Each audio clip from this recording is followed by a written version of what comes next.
Hi, and welcome back to the Ultimate Frontline Leadership Training Podcast. I'm your host, Mike Quinn, and today I'm talking about documentation. Now, documentation is a very important subject. If you don't do this right, you can open yourself up to legal problems because labor laws are different from state to state. This is not a definitive procedure for documentation, but the following are good general principles to be observed during the documentation process, no matter where you live. Now, documentation is all about confirming a conversation you're having with an employee. This is commonly referred to as CYA, or covering your butt, so that if anything goes sideways from that day forward, you have a document showing you addressed the situation. Or it could mean you're documenting a termination process or change of status, demotions, suspensions, etc. So there's a lot of reasons why to have documentation between management or a company and an employee or team worker. So because you're documenting something, this document can be a legal document. Matter of fact, it oftentimes is. The document is all about confirming a conversation you're having with an employee, or it could mean you're documenting a termination or other change of status.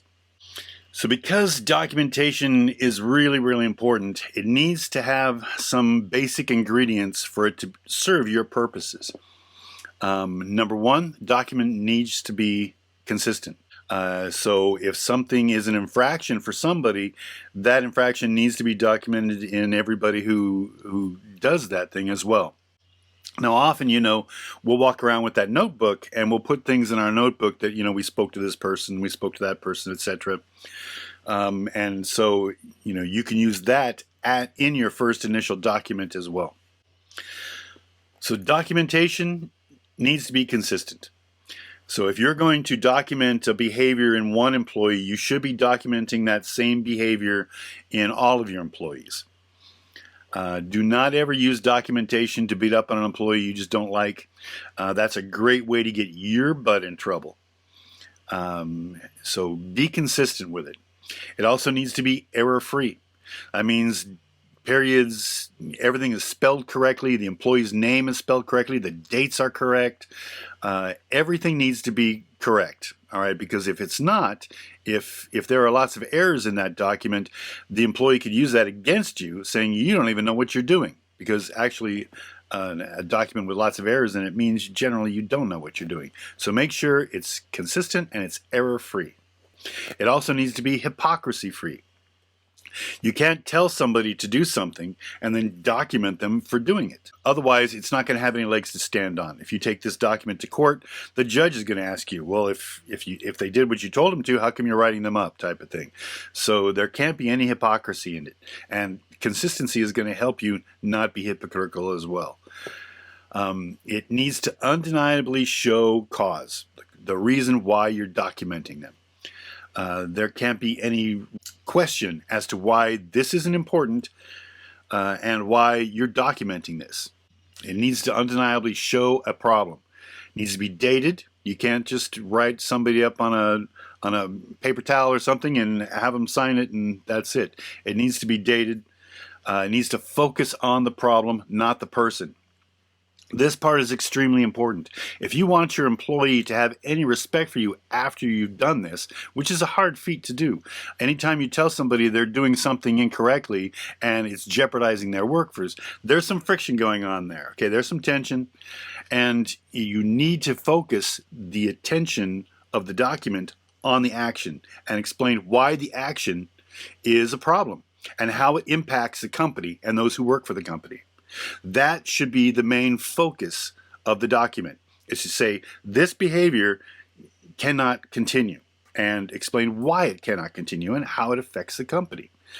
This keeps it away from, hey, you're not doing good and you're a bad person, to this action cannot continue because this is how it affects the company. All right? That's very important, and that should be the bulk of what the documentation is all about. And you should have an action plan to improve the performance.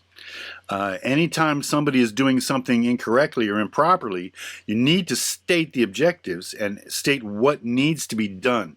You can tell an employee what they're doing wrong, but that doesn't necessarily mean you're telling them how to do it correctly. So this document, if you're going to tell them they're doing something wrong and why it's wrong, you need to also document on how to go forward. What do they need to do to stay out of trouble in the future?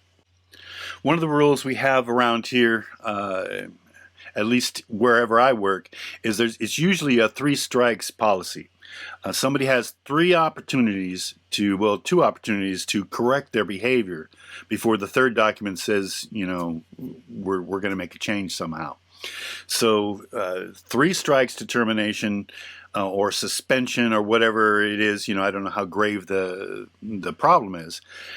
Some problems will say, hey, your 1st strike, you're out of here. If somebody hits somebody, or if somebody brings a weapon to work, or if somebody comes to work inebriated, intoxicated, some things can say, hey, look, they're gonna suspend them for the rest of that day. You're gonna send them home, and that's going to give you the time to where then they come in next, you're just going to terminate them upon arrival.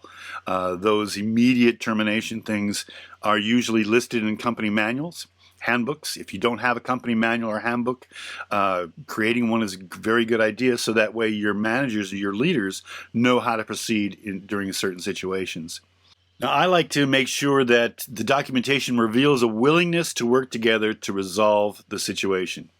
But failure to fix the problem could result in further disciplinary action up to and including termination. I always like to leave that sentence as one of my last sentences in the document to put forth to the employee that, hey, this is serious. We're taking this very seriously. You need to correct this, or we're going to make some different decisions later on. Could be up to and including termination. Doesn't have to mean termination. Could mean suspension, putting the person, demoting them maybe, putting them into a different working position. That will lead to fewer of these types of problems, whatever the management team decides is appropriate. But I always like to make sure that they know at the bottom, this is a serious document. This could lead to further disciplinary actions up to and including termination.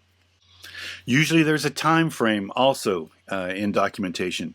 If you're going to document something 3 times, it needs to be 3 times in a fairly definitive period of time. It can't be 3 times in the 20 years they've worked there. It needs to be 3 times in 6 months. If they do the same infraction 3 times in 6 months, you may want to think about not having that person around anymore, or working in a different position, depending on whatever the infraction happens to be. Now, you need to be careful when you're delivering this document. You should always have a witness with you. So it should be another manager. It really shouldn't be another employee. It should be another manager. If it is, like, say you have an employee with keys, or they have some type of supervision responsibilities, if they're an elevated staff member per se, that would probably be acceptable as well. But usually when you document somebody, you need to have a witness.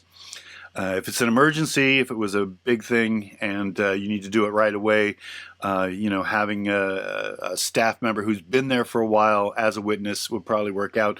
Again, state laws may require one thing or another. I'm not too sure. But make sure that you know what your state labor laws are and you abide by them.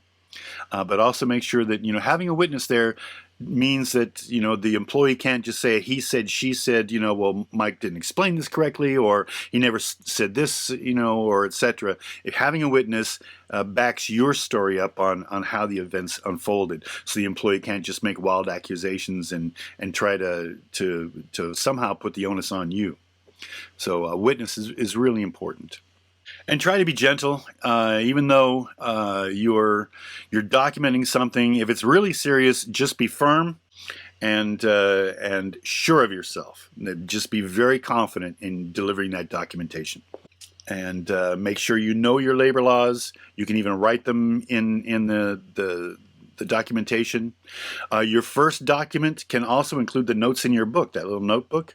That could also express the fact that, hey, I talked to you several times before, nothing's happening on this issue. I need this issue to be resolved. And that's what that first initial document is. And also remember separating it from the person, making sure that behavior is not allowed. That person is not a bad person, but that behavior is not a good behavior for this company, and it cannot continue. And be very careful. People often self-terminate during the documentation process. If it's obvious to them that you're moving in that direction, they may just, take the rug out right out from underneath you and just stop showing up for shifts, or leave in the middle of a busy shift. I've seen a lot of different ways that employees can mess with this as well. So again, separating the problem from the employee will take a lot of the sting out of the documentation, and also asking the employee, now, do you agree with this documentation that that this type of behavior really can't be the status quo in this company. Employees can't do this because this happens, and get them somehow to agree that it's not you're not a bad person, but this behavior has to stop. That's going to take a lot of the sting out of it, and hopefully people will self-terminate a lot less. But then, you never know how an employee is just, their mindset and how they're going to react. They could self-terminate, in which case they've done you a favor right away. So just take that as, as actually a positive thing, even though it can happen in an inopportune time. It can happen in the middle of a busy shift or what have you. At least now the problem is over, it's done, and now you can get on with, fixing the rest of your shift. So anyway, I hope this explains some part of the documentation process.